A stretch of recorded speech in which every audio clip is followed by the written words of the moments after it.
नमस्ते। मैं Sachin Kulkarni CMT CFT हमेशा की तरह आज फिर तैयार हूं अपने ऑब्जर्वेशन आप लोगों के साथ शेयर करने के लिए। आज की तारीख है 1 जुलाई 2022। हमेशा की तरह आज फिर शुरुआत करते हैं डिस्क्लेमर के साथ। जैसा कि आप लोग जानते हैं, मैं अपने व्यूज और वीडियोस यहाँ पे पोस्ट करता हूँ, ये सिर्फ स्टडी पर्पस के लिए होते हैं, ये मेरे ट्रेडिंग कॉल से रिकमेंडेशंस नहीं है। तो मैं आप लोगों से रिक्वेस्ट करूंगा, मेरा वीडियो आगे देखने से पहले ये डिस्क्लेमर एक बार जरूर पढ़ें।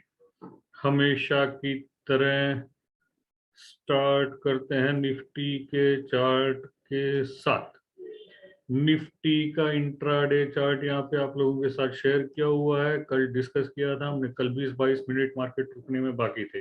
आज अभी 3 बज रहे हैं और आधा घंटा ट्रेडिंग बाकी है। कल यहाँ पे evening star intraday evening star pattern बन रहा था। अगर इसके नीचे चले जाते हैं लोअर बोलिंजर बैंड और ये ऑरेंज लाइन तक आने की संभावनाएं हैं, उसे भी ब्रेक कर दे तो इन दो कैंडल्स के बीच में जो गैप है यहां तक आने की संभावनाएं हैं। ऐसा कल डिस्कस किया था, आज उससे थोड़ा एक्सटेंड हो गया। जैसा कि आप जानते हैं, हेवी वेट स्टॉक आज निफ्टी में जिसका वेट ज्यादा है, उसके बहुत टूटने की वजह से भी ये मूवमेंट इतना हो सकता है। वैसे कल हमने डिस्कस किया था कि बैंड स्क्वीज हो रहे थे, नैरो हो रहे थे, ये जहां या रेजिस्टेंस तोड़ के ऊपर निकले और बैंड एक्सपांड हो, या सपोर्ट तोड़ के नीचे निकले और बैंड एक्सपांड हो, तो जोर से मूवमेंट आएगी। ये सपोर्ट ब्रेक करके आज नीचे निकले, बैंड एक्सपांड हुआ, जोर से मूवमेंट आ गई। अब इंट्राडे में यहां से जो बाउंस आ रही है वो इंट्राडे की गैप पे मिडल बैंड पे रुका हुआ है, रेजिस्टेंस है वहां पे। इस मिडल बैंड को क्रॉस करके अगर ऊपर चले आते हैं तो सीधे अपर बोलिंजर बैंड 15,900 के करीब और फिर प्रीवियस टॉप्स के करीब भी जा सकते हैं। वैसे यहाँ पे हिडन डाइवर्जेंसेस भी आरएसआई में बन रहे हैं। जैसे आप यहाँ देखें तो प्राइस में हायर बॉटम है लेकिन आरएसआई में लोअर बॉटम है, तो हिडन डाइवर्जेंसेस बन रहे हैं। लेकिन अगर मिडल बैंड के ऊपर निकले तो इसकी आगे चर्चा की जाएगी, तब तक हम वेट करेंगे। डेली चार्ट्स देखते हैं। Daily charts dragon fly doji बनी हुई है, मिडल बैंड रेजिस्टेंस है। ड्रैगन फ्लाई डोजी बता रही है बॉटम से सारी रिकवरी आ गई है, फोर्सफुल मूवमेंट बॉटम से आई है, स्प्रिंग एक्शन आया है। यही spring action next day continue रहने के चांसेस है। नेक्स्ट डे तो अभी मंडे है, next trading day. Middle band पहला रेजिस्टेंस और इसे क्रॉस करके ऊपर चले जाए तो इन दो कैंडल्स के बीच में जो गैप है, जैसा हम हमेशा कहते हैं, अभी भी वही व्यू कंटिन्यू है। एक हमने आरएसआई के बारे में डिस्कस किया था, शॉर्ट टर्म आरएसआई पे हम शिफ्ट हो गए थे। जैसे यहाँ पे ये रेजिस्टेंसेस थे, इसे क्रॉस करके ऊपर नहीं जा रहा था, ओवरबॉट जोन में एंटर नहीं हो रहा था, आज फिर वहीं रुके और उसका ब्रेकडाउन भी आ गया था। तो बैंड भी एक्सपांड हो गए थे, आरएसआई में भी ब्रेकडाउन थे, तो डाउनवर्ड मूवमेंट तो आनी ही थी। हेवी वेट स्टॉक की वजह से ज्यादा आ गई। वीक खत्म हो रहा है, वीकली चार्ट्स देखना जरूरी है। काउंटर अटैक लाइंस बनने के चांसेस हैं, दोनों कैंडल्स के क्लोज सेम होने के चांसेस है, रहने के चांसेस हैं। ये 712, अभी 700 हम चल रहे हैं, बेरिश पैटर्न बनने के चांस हैं। फिर भी अगर ऊपर चले जाते हैं तो ये गैप एरिया तो है ही, इसके ऊपर मिडल बैंड रेजिस्टेंस हो सकता है। वैसे यहाँ पे इसे हम लाइन चार्ट में अगर कन्वर्ट कर दें तो ये जो प्रीवियस बॉटम था 15,786 का, इसके ऊपर अभी हम क्लोज नहीं दे रहे हैं।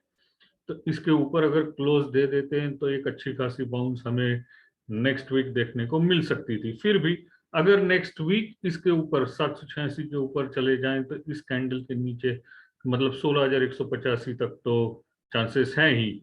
वैसे मंथली चार्ट हमने कल देखे थे, लोअर बोलिंजर बैंड के नीचे चल रहे हैं, तो ये lower Bollinger middle Bollinger band के नीचे चल रहे हैं, ऊपर जाते हुए रेजिस्टेंस का काम करेंगे। ये भी 16,128 के करीब आ रहे हैं। वैसे सपोर्ट्स के बारे में हमने जो डिस्कस किया था, Fibonacci fan lines, retracement levels, bottom to top draw की, टॉप पे एक वर्टिकल लाइन ड्रॉ कर दी और इन रिट्रेसमेंट लेवल्स पे जहां line cut vertical line cut कर रही है वहां सपोर्ट होना चाहिए था। यहाँ ये 50% पे लाइन जो कट कर रही है, ऑलमोस्ट उसके पास ही सपोर्ट लेके ऊपर ये लाइन थोड़ी और ऊपर हो सकती थी। तो यहाँ पे इसे सपोर्ट मिल रहा है, सपोर्ट मिल रहा है। ब्रेकडाउन आ जाए तो पहले वाला कैंडल 202, नेक्स्ट सपोर्ट टूट जाए तो 14,366 ऊपर जाते हैं तो 16,128 पहला रेजिस्टेंस होगा। बैंक निफ्टी इंट्राडे के साथ स्टार्ट करते हैं। बैंक निफ्टी में भी bank Nifty lower Bollinger band gap area सही सलामत, नीचे इसमें भी बेरिश एंगल्फिंग हो रहा था, तो जैसे हमने कल डिस्कस किया था निफ्टी में भी ऐसा ही होता, यहाँ पे सपोर्ट मिलता और फिर ऊपर आ जाता। बैंक निफ्टी में बराबर आ गया। निफ्टी में और एक रिलायंस इंडस्ट्री के गिरने की वजह से थोड़ा सा एक्सेसिव मूवमेंट आ गया।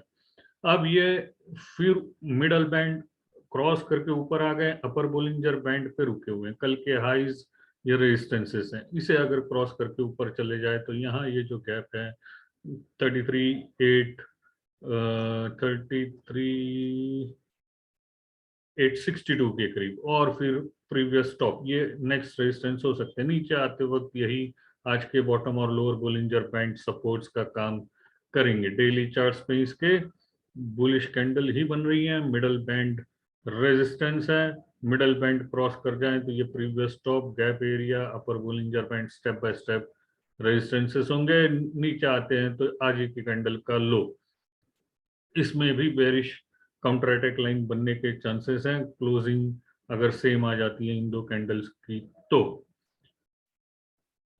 ऊपर निकलते हैं तो इसी कैंडल के हाई और ये गैप एरिया रेजिस्टेंस और फिर अपर बोलिंजर बैंड। नीचे आते हैं तो लोअर बोलिंजर बैंड और ये कैंडल का लो, नथिंग हैज बीन चेंज्ड, बाकी सारा वैसे का वैसा ही है।